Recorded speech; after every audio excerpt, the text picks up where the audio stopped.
ڕادیان پرسی دوودانە دوو دەکاتە چەند هەموو تێک ڕادیان مووسڵ دەکاتە چوار کەچی ئەمن لە حساب ڕانەورەی کەم دەهێنا و دەهاتمە خوار ئەویش تەنیا لەبەر ئەوەی لای من وابوو دوودانە دوو دەبێ بە یەک نابێ بە چوار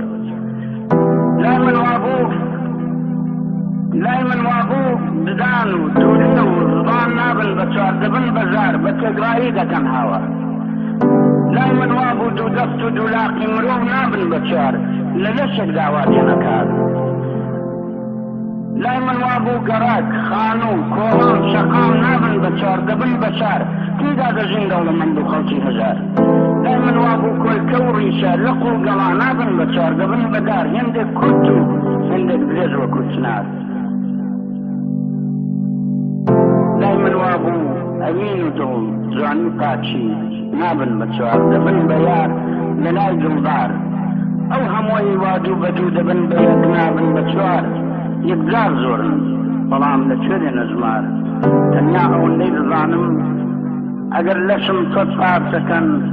بمدەنە ژێرگول لەو ڕەگبار بچمە سەردار دڵ دڵم دێتە سەردار کوردستان هەر وڵاتێکە و نابێ بە چوار مەهاباد یەک ji rojê meyî giran li qada çarcira bû warek qeşeng û ciwan li wî cihî ava bû ala meyî keskesor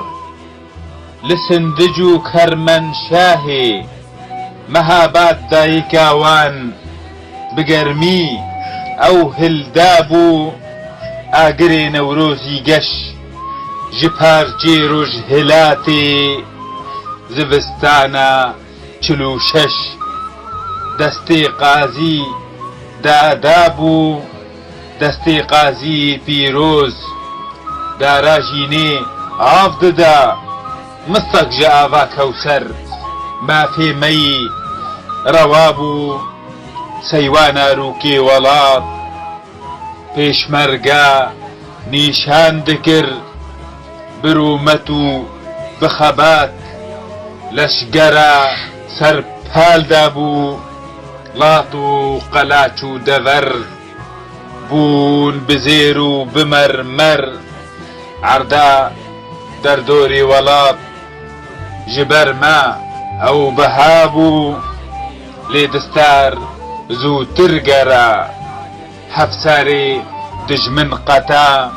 ji ezmanê me Kurda stêrek geş rija bû şêst û neh sal dibûrin dil û matû nabînî kaniya çavê Kurdan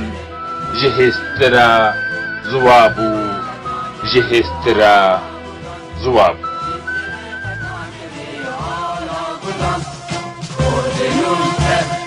hazır ol amadene can fedane can feda her can feda can fedane can feda